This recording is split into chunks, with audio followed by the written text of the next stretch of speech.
Did Saudi Arabia just blink? OPEC announcing a plan to curb oil production by the end of the year.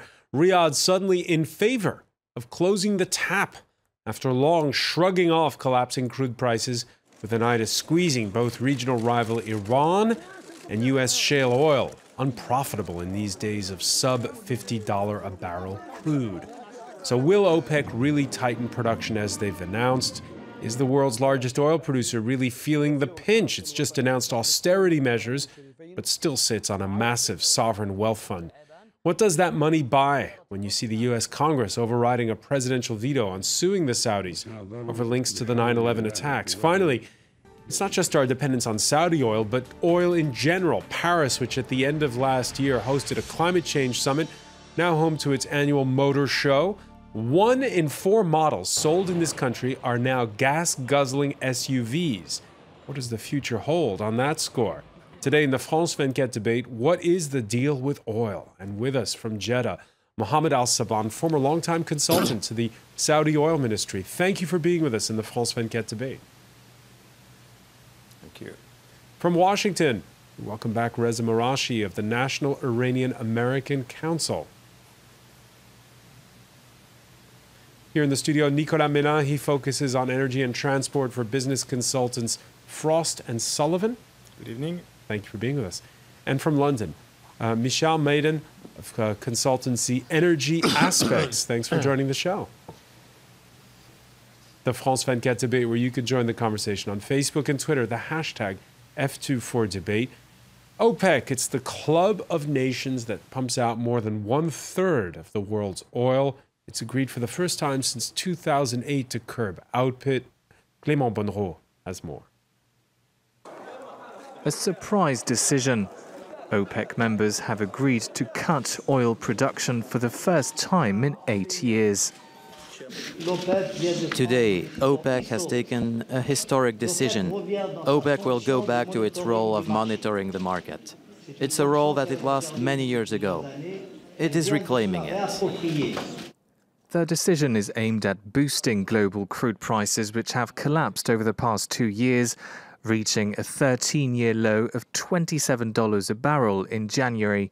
Full details of the agreement will be finalized at an OPEC meeting in Vienna this November. Output is set to fall by about 700,000 barrels a day, though it's unclear whether the cuts will be evenly distributed across OPEC members. Previous efforts at reaching a deal had been prevented by disagreements between regional rivals Iran and Saudi Arabia. Riyadh had made it clear it would not cut production unless Tehran did the same, but now countries like Iran, Nigeria and Libya could be allowed to increase output. 2.5 years, we had a very constructive agreement in OPEC, and it means that OPEC can overcome to the many very difficult situations. Higher prices could provide much-needed financial relief to other oil-producing countries such as Venezuela. The country has seen inflation skyrocket and its current deficit soar in recent months. All right, just to tell you, the price of crude, which surged Wednesday up nearly 6%, that's tapered off since. It's now flat, or actually in negative territory. Let me begin with you, Mohammed Al-Saban. First of all, is this deal for real? I couldn't hear the question. Is this deal for real, you said? Yes. Yes. Well, actually, OPEC has agreed to have an agreement, but it is a general framework that will be negotiated in order to arrive at a detailed deal. It is not a finished deal. Still, too many issues are going to be negotiated. And as we always say, the devil is in the details. So, and that is why you have seen the markets are very, cautiously optimistic, and prices did not rise to the level where it was expected. So you sound cautious, by the way. Good. I am cautious, yes. But I think this time OPEC and non-OPEC, mainly Russia, they have sensed the urgency of trying to stabilize prices, oil prices. All oil producers are in real need for additional oil revenues for their budget to cover any budget deficit.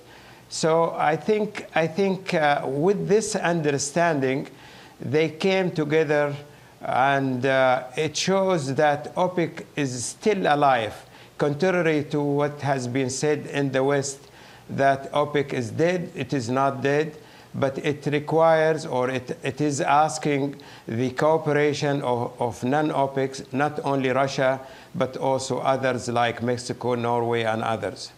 All right, so that there are a lot of ifs, and it's true that there were discussions with Russia, Nicolas Mélan, before this announcement that came out of Algiers on Wednesday. But it's between OPEC members that there's the biggest surprise, because Saudi Arabia and Iran have reached an agreement, it seems like. Yeah, today it's between OPEC members. But what is interesting is that Russia have been involved in those discussions in the last couple of months, trying to put the position of Saudi Arabia and Iran to find an agreement. So they kind of facilitated this deal, even if they are excluded from the deal. But I totally agree. Many people thought that the OPEC was dead, and the OPEC is not dead. The OPEC is still alive. For the time being, as you said, it's just a starting point for an agreement. And we remember that back in 2008, and the last time they cut the production, they cut it by 4 million barrels. And you had a price increase from $20 to $30. So if they cut it by 700,000, it's not likely to have much an impact on prices. Reza Marashi, do you have a sense this could be a turning point in the relationship between Saudi Arabia and Iran, the first time that we've seen them publicly agree on anything in a long while? No, I think it's an important... You're correct to point that out, no question about it. And I think it's an important step for two reasons. One, I think it's important because I wouldn't say that the Saudis have blinked. I think that the Saudis made a wise and pragmatic decision that they deserve credit for. Agreeing that Iran will be allowed to resume its pre-sanctions productions level is critical to ensuring that there's buy-in amongst all OPEC members, so that the system of OPEC as a whole is mutually beneficial to all members.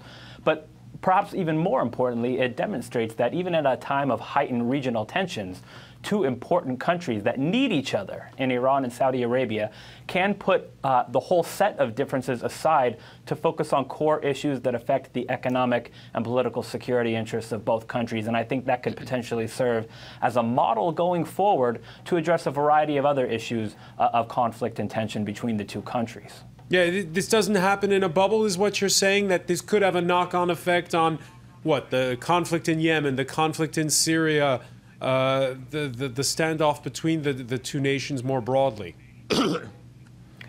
More broadly, absolutely. There's no shortage of differing opinions, concerns, and interests between Iran and Saudi Arabia today. But since the beginning of this year, various channels of communication have faltered, if not outright been eliminated. So having a channel of communication at a place such as OPEC is critical to demonstrating to both capitals that dialogue can produce mutually beneficial results that are in the interests of both sides. And hopefully the political leadership of both countries will see this as a model to perhaps resume some of the back-channel private discussions that frankly haven't been taking place for quite some time. Reza, Iran's output is now back to its pre-sanctions level, or nearly. What, we're at 3.6 billion barrels a day. The Iranians going into that meeting saying they'd sign on to curbs once they'd reach the 4 million barrel a day mark. Let me ask you about this. Right now, is Iranian oil back online faster than you thought? It is online. It's back online faster than I thought it would be, but I say that acknowledging the very real challenges and hurdles that remain for Iran's oil industry. Its infrastructure is decrepit. Remaining sanctions are a hindrance to further foreign investment going forward, so that needs to be ironed out. And Iran's own petroleum and energy contracts need to be updated, and they've taken steps in this regard, but it needs internal approval, and it needs to be presented to the international community that present terms that are attractive to foreign investors, because for quite some time, foreign investors weren't getting the protections that were necessary on their investment to make investments in Iran's energy infrastructure worthwhile. So they've come a long way, but there's still a long ways to go, and I think that's an important point to make. Michel Maïnen, let me ask you, because Iran coming online a little bit faster than we thought. Right now, in the last few months, the Saudis have been pumping out oil in record levels. The Russians have been pumping out oil at record levels. Now, I know that there's trouble in other places, like Nigeria, where we've had attacks in the Delta, like Libya, of course, and Venezuela. But right now, when you look at what's actually concretely happening among oil producers, do you believe that there will be a curb in output? There seems likely to be a curb in output, or to put it differently, they are very close. The Saudis and the Iranians are closer than they have been to an agreement, most likely because both sides are feeling the pinch of lower for longer oil prices as we've seen them now. The devil is in the details, but the Saudis seem likely to make the cuts that they will promise to undertake. The GCC members have historically been quite good at living up to their commitments, so the bulk of the burden will fall onto the Saudis, the Kuwaitis, the UAE, sort of the normal GCC or the GCC countries. The fluctuations will come with Libya and Nigeria that sort of in October we see them increasing production a little bit, but their situations remain relatively precarious. So an effective cut, and we have to agree on the baselines as well. The figures that are reported vary quite substantially, but any cut could go anywhere from 400,000 barrels a day to as much as 700,000 barrels a day, and that ultimately does accelerate the process of rebalancing that is currently underway. We tend to focus a lot on OPEC and US shale, and forget that there are quite a few production declines happening in non-OPEC conventional output, be it China, Canada, Kazakhstan, Mexico, Colombia. The market is rebalancing, but it has taken a lot longer than many had anticipated, and there are lots of stocks that need to be drawn. Were you surprised? Were you surprised by this announcement out of Algiers at the OPEC meeting? I was surprised that it came today. There was no urgency for it to come today, but on the whole, I think the trend was towards a meeting of minds.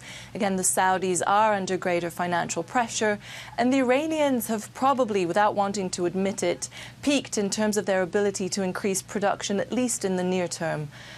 So now the game is, how do you communicate an agreement, both internally and externally? Everybody will want to say that they won, that they have gotten what they wanted, but ultimately somebody is going to have to cut and agree for the Iranians, agree to freeze output, which would probably be a recognition of, again, the limited gains that are possible for them in the near term.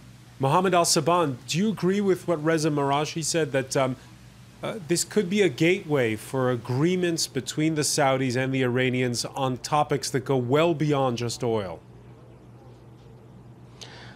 Well, I think Saudi Arabia has shown good intention by offering to reduce its production to the level of last January, and also by announcing that they understand the need of the three countries, Iran, Libya, and Nigeria, to go back to their pre-sanction or pre-troubles, internal troubles levels.